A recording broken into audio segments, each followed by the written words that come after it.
क्या आप जानते हैं कि हम इंसान और हमारा ये यूनिवर्स एकदम एक दूसरे से मिलते जुलते हैं। इसलिए चरक संहिता में कहा गया है कि यथा पिंडे तथा ब्रह्मांडे तथा पिंडे, यानी कि हम जैसा है ये ब्रह्मांड और ब्रह्मांड के जैसे हैं हम। और मॉडर्न नॉलेज के हिसाब से भी यही माना जाता है कि man is the epitome of universe. और हमारे ब्रेन में पाए जाने वाले बिलियंस ऑफ न्यूरॉन्स मिलकर ठीक ऐसा ही स्ट्रक्चर बनाते हैं जैसे कि स्टार और गैलेक्सीज मिलकर इस यूनिवर्स का। और जिस तरह यूनिवर्स में स्थित हर एक चीज एक वाइब्रेशन और फ्रिक्वेंसी प्रोड्यूस करती है, ठीक उसी तरह हमारा ब्रेन भी कुछ फ्रिक्वेंसीज प्रोड्यूस करता है जिन्हें ब्रेन वेव्स कहा जाता है। और यही ब्रेन वेव्स तय करते हैं कि हम किस तरह के इंसान हैं, हम कितने इंटेलिजेंट हैं और हमारा कॉन्शियस लेवल क्या है और हमारा दिमाग कितना कॉन्सेंट्रेटेड है। एक इंसानी दिमाग 5 प्रकार के ब्रेन वेव्स प्रोड्यूस करता है: बीटा, अल्फा, थीटा, डेल्टा और गामा। और क्या आप जानते हैं कि बीटा ब्रेन वेव स्टेट में हमारे दिमाग में लगभग 48 से 60 थॉट्स पर मिनट आते हैं। अकॉर्डिंग टू साइंटिफिक स्टडी, एक नॉर्मल इंसान के दिमाग में एक दिन में आने वाली थॉट्स की संख्या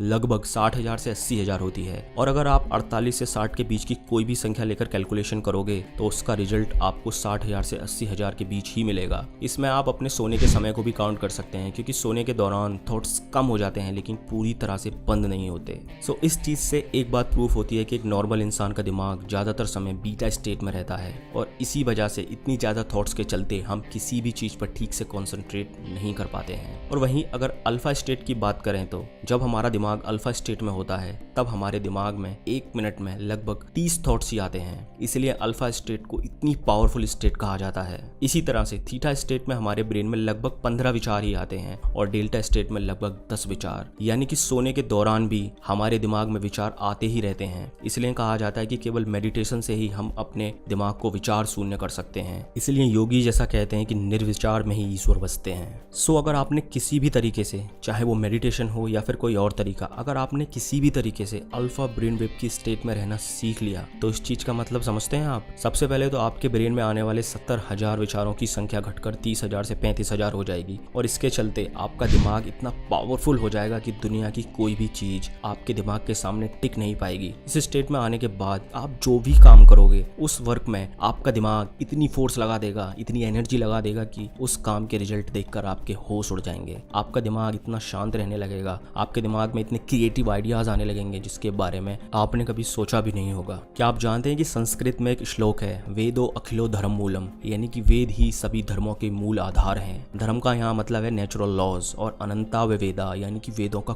कोई अंत नहीं है। इसलिए सामवेद के उपवेद गंधर्व वेद से मैं आपको ब्रेन की कॉन्शियसनेस को बढ़ाने के लिए कुछ ऐसी जानकारी दूंगा जिसे जानने के बाद आप दंग रह जाओगे और आप बस यही सोचोगे कि क्या क्या छुपा है हमारे इन वेदों में। लेकिन उससे पहले जानेंगे हम ब्रेन वेव्स के बारे में। So let's get started.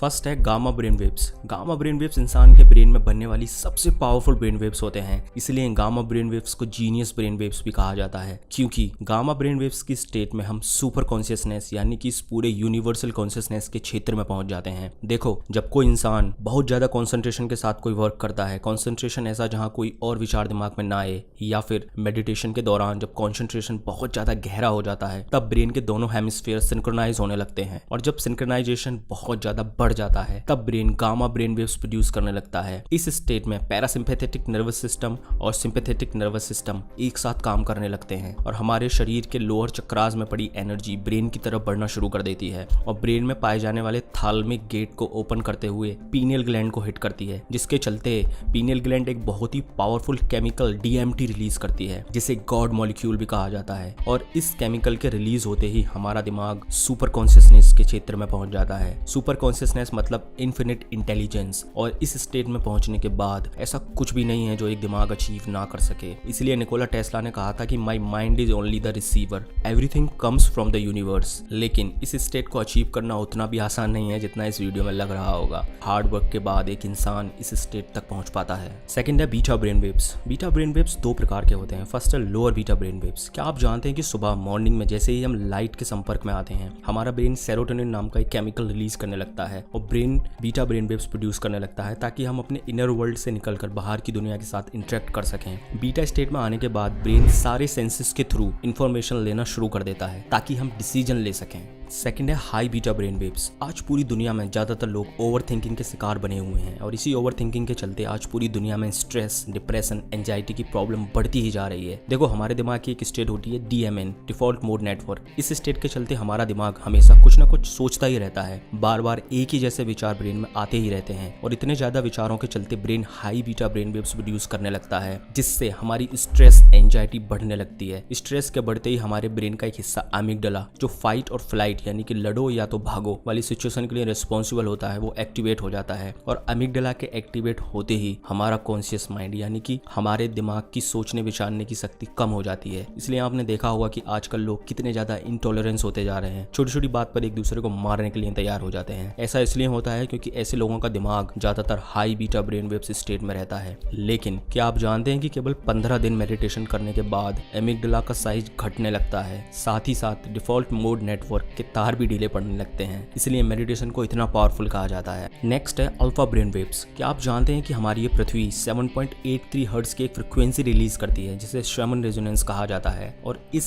7.83 hertz frequency के बिना इस धरती पर जीवन ही संभव नहीं है। इसलिए जब एस्ट्रोनॉट स्पेस एक्सप्लोरेशन के लिए जाते हैं तो अपने साथ शर्मन रेजोनेंस जनरेटर लेके जाते हैं, ताकि स्पेसशिप में 7.83 हर्ट्ज की फ्रिक्वेंसी प्रोड्यूस करके अपनी मेंटल और फिजिकल हेल्थ दोनों को नॉर्मल रख सकें। लेकिन क्या आप ये जानते हैं कि हमारे ब्रेन की अल्फा ब्रेन स्टेट लगभग शर्मन रेजोनेंस यानी कि 7.83 हर्ट्ज से मिलती है, और यही वो स्टेट होती है जहां से हमारी स्पिरिचुअल जर्नी स्टार्ट होती है। क्योंकि इस स्टेट में आते ही हमारे दिमाग में आने वाली थॉट्स की संख्या कम और कॉन्सेंट्रेशन बहुत ज्यादा बढ़ जाता है। और वो इंसान जो बहुत ज्यादा मेडिटेशन करता हो, जैसे कि एक योगी, उस इंसान का ब्रेन हमेशा अल्फा ब्रेन वेव्स या उससे कम फ्रिक्वेंसी वाली स्टेट में ही रहता है। नेक्स्ट है थीटा ब्रेन वेव्स। अगर आप मेरे चैनल को फॉलो करते हैं तो आपको पता होगा कि मैंने अपनी एक वीडियो फ्लो स्टेट क्या होती है उसमें बताया था कि जब हमारा कंसंट्रेशन बहुत ज़्यादा गहरा होता है, यानी कि जब हम फ्लो स्टेट में होते हैं, तब हमारा ब्रेन थीटा ब्रेन वेव्स की स्टेट में होता है, जिसके चलते हमारा अपनी आसपास की दुनिया से संपर्क टूट जाता है और हमारा दिमाग कुछ ऐसे केमिकल्स रिलीज करना शुरू कर देता है जिससे ब्रेन की इंटेलिजेंट और इंट्यूशन पावर बहुत ज़्यादा बढ़ जाती है। थीटा ब्रेन वेव्स को सबकॉन्शियस माइंड का गेटवे भी कहा जाता है। इसलिए थीटा ब्रेन वेव स्टेट में किया गया कोई भी काम, चाहे वो पढ़ाई हो या फिर बोले गए अफर्मेशंस, वो सीधे हमारे सबकॉन्शियस माइंड में जाके बैठते हैं। इसलिए सेल्फ हिप्नोसिस में थीटा ब्रेन वेव्स का यूज किया जाता है। और theta brain wave state meditation की सेकंड लास्ट स्टेट होती है। इस स्टेट के बाद इंसान डेल्टा ब्रेन वेव यानी कि समाधि में चला जाता है। क्या आपने कभी सोचा है कि ध्यान करते समय योगीज या ऋषिज के हाथ इस तरह से क्यों होते हैं? असल में इस पोस्चर को ध्यान मुद्रा या ज्ञान मुद्रा कहा जाता है, और इस मुद्रा का कनेक्शन डायरेक्टली हमारे ब्रेन के साथ होता है। ज्ञान मुद्रा हमारे अनाहत चक्र में एनर्जी को कंट्रोल करता है, और अनाहत चक्र का संबंध हमारे शरीर में पाए जाने वाले 3 दोषास वाता, पित्ता और कफा में से वाता दोषा से होता है, और वाता दोषा संबंध हमारे विचारों से होता है। इसलिए ज्ञान मुद्रा हमारे शरीर के वाता दोष को कंट्रोल करती है, जिससे हमारे दिमाग में आने वाले विचारों की संख्या कम हो जाती है, जिससे एक योगी बहुत जल्दी ही थीटा मेडिटेशन यानी कि डीप मेडिटेशन में चला जाता है। इसलिए ऐसा कहा जाता है कि ज्ञान मुद्रा लगाने से इंसान की इंटेलिजेंस बहुत शार्प होती है। मुद्रास पर मैं एक अलग से वीडियो बनाऊंगा विद साइंटिफिक रिसर्च। नेक्स्ट है delta brain waves.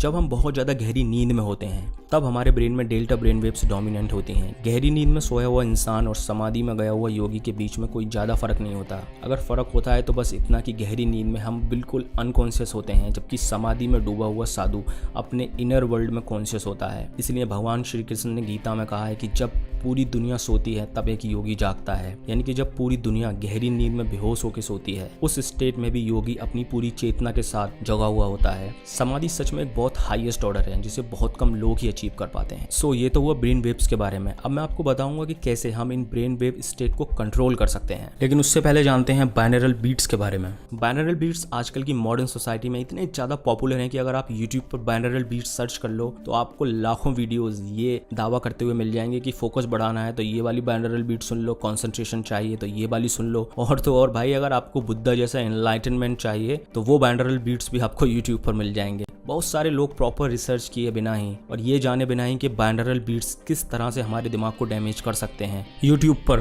Videos upload कर देते हैं। अब मैं आपको कुछ साइंटिफिक स्टडी दिखाता हूँ जो साइंटिस्ट ने बाइनरल बीट्स पर वेल रिसर्च करने के बाद पब्लिश किए हैं। ये फर्स्ट स्टडी नीदरलैंड के लाइडेन यूनिवर्सिटी के न्यूरो साइंटिस्ट ने कंडक्ट की थी, जिसमें साफ साफ लिखा है कि जिन लोगों के EBR यानी कि आई ब्लिंक रेट कम थे उन्हीं लोगों को अल्फा और गामा बाइनरल बीट्स से कुछ बेनिफिट हुए थे। और इस रिसर्च में ये भी साफ लिखा है कि जिन लोगों के EBR ज्यादा थे। Individual with high EBRs were unaffected और even impaired by both alpha and gamma binaural beats. और इस रिसर्च में ये भी लिखा है कि बाइनरल बीट्स हर इंसान पर एक जैसे काम नहीं करती। अब आप सोच रहे होंगे कि EBR यानी कि आई ब्लिंक रेट का बाइनरल बीट से क्या लेना देना है, तो मैं आपको एक और साइंटिफिक स्टडी दिखाता हूँ जिसे कंडक्ट किया था अमेरिकी संस्थान NCBI ने, जिसमें साफ साफ लिखा है कि जिन लोगों की EBR कम थी वो लोग प्रेशर को अच्छे से हैंडल कर पाए एज कंपैरिजन टू उन लोगों के जिन लोगों के EBR ज्यादा थे। देखो, जो हम बार बार पलक मारते हैं उसका सीधा संबंध हमारे ब्रेन के डोपामाइन, जो कि एक बहुत पावरफुल केमिकल है, उससे होता है। इस टॉपिक पर मैं अलग से वीडियो बनाऊंगा कभी,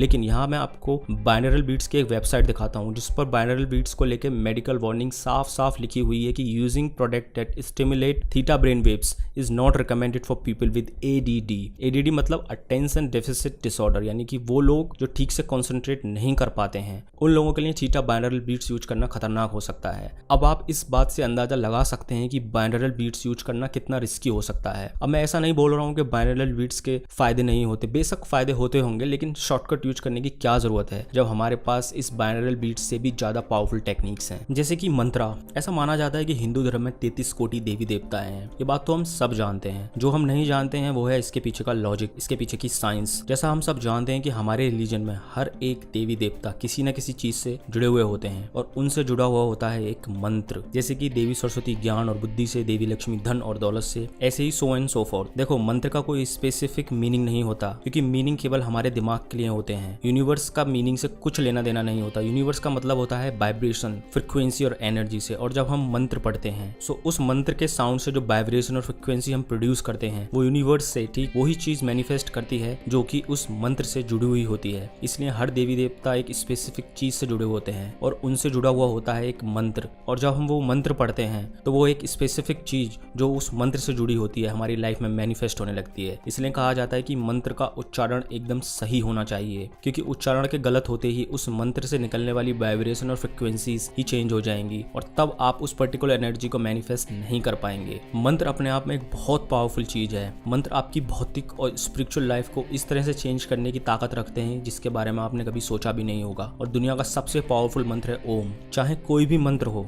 उससे पहले ओम का उच्चारण जरूर किया जाता है। और जब हम ओम का उच्चारण करते हैं तब ओम मूलाधार चक्र से शुरू होता है और सबसे लास्ट चक्र जो हमारे ब्रेन में होता है, सहस्रा चक्र पर जाकर ओम के उच्चारण का अंत होता है। इसलिए ओम के उच्चारण से सारे चक्रास ओपन होने शुरू हो जाते हैं और एनर्जी ब्रेन की तरफ बढ़ना शुरू हो जाती है। इसलिए ओम को इतना पावरफुल मंत्र माना गया है। ओम के अलावा और भी काफी पावरफुल मंत्र हैं, जैसे कि गायत्री मंत्र, जिनके उच्चारण मात्र से आप अपनी लाइफ में असंभव को भी संभव कर सकते हैं। नेक्स्ट है राग। हमारे 4 वेदों में से एक वेद है सामवेद, जिसमें संगीत साहित्य के बारे में बताया गया है। सामवेद के भी उपवेद गंधर्व वेद में राग के बारे में बताया गया है। जिस तरह से हमारे शरीर में 7 चक्र होते हैं, ठीक उसी तरह से संगीत में 7 स्वर होते हैं और वो 7 स्वर हमारे किसी न किसी चक्र से जुड़े होते हैं और इन्हीं स्वरों से मिलाकर ऋषि मुनियों ने रागों को बनाया है। मैंने अपनी एक वीडियो में बताया था कि हमारे शरीर में 3 मुख्य एनर्जी होती हैं, वाता, पिता और कफा, और हर एक एनर्जी का एक टाइम होता है जब वो एनर्जी हमारे शरीर में प्रबल होती है। जैसे कि सुबह में 2 बजे से 6 बजे तक हमारे शरीर में वाता एनर्जी प्रबल रहती है, 6 बजे से 10 बजे तक कफा और 10 बजे से 2 बजे तक पित्ता।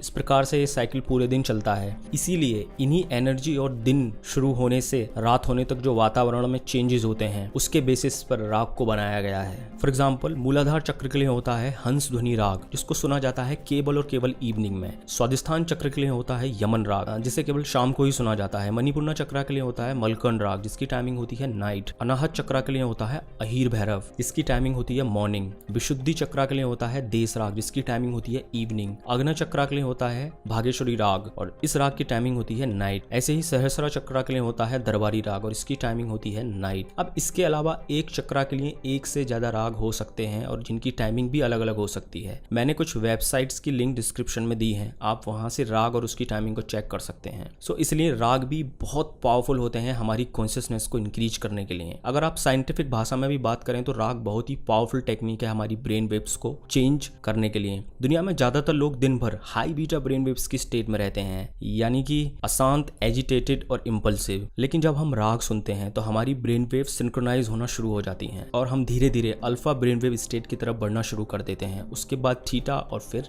डेल्टा। सो अगर आप मेडिटेशन करते हैं तो आपको राग जरूर जरूर जरूर सुनने चाहिए, क्योंकि राग आपकी मेडिटेशन प्रोग्रेस की स्पीड को दुगना कर देंगे। नेक्स्ट है विश्वनाथ ध्यान, एक बहुत ही पावरफुल बुक है, एकाग्र मन। उस बुक में इस मेडिटेशन के बारे में दिया गया है। इस मेडिटेशन के बारे में लोग बहुत कम जानते हैं, लेकिन सच में विश्वनाथ ध्यान मेडिटेशन की एक बहुत ही पावरफुल टेक्निक में से एक है। देखो, ज्यादातर टाइम हमारे दिमाग में कोई ना कोई विचार आते ही रहते हैं, जिसके चलते हम अपना ज्यादातर टाइम प्रेजेंट मोमेंट में ना रहकर अपने दिमाग में ही रहते हैं। और जैसे ही आप इस मेडिटेशन को करना शुरू करोगे, आप इंस्टेंटली प्रेजेंट मोमेंट में आ जाओगे। और जैसे ही आप प्रेजेंट मोमेंट में ध्यान लगाना शुरू करोगे, तुरंत आपकी ब्रेन वेव्स स्लो होना शुरू हो जाएंगी। इस मेडिटेशन में आपको ज्यादा कुछ नहीं करना है, बस आपको अपने आसपास के सूक्ष्म यानी कि हल्की से हल्की आवाज को सुनना है बस। और जैसे ही आप अपने आसपास की आवाजें सुनना शुरू करोगे तो आप तुरंत ही प्रेजेंट मोमेंट में आ जाओगे। उसके बाद आपको बस इतना करना है कि धीमी से धीमी आवाज को सुनना है। जैसे शुरुआत में आपको तेज साउंड सुनाई देंगे, उसके बाद आपको धीरे धीरे हल्की से हल्की आवाजें भी सुनाई देने लगेंगी। ऐसा कहते हैं कि इस ध्यान में मास्टर होने के बाद इंसान अपने हार्ट बीट की भी आवाज को सुन सकता है। और जब ये ध्यान बहुत गहरा हो जाएगा तो आपको अनहद और नाद यानी कि यूनिवर्स के साउंड जैसे कि ओम का साउंड भी सुनाई देने लगेगा। सो दोस्तों, इस वीडियो के लिए इतना ही। Thank you for watching.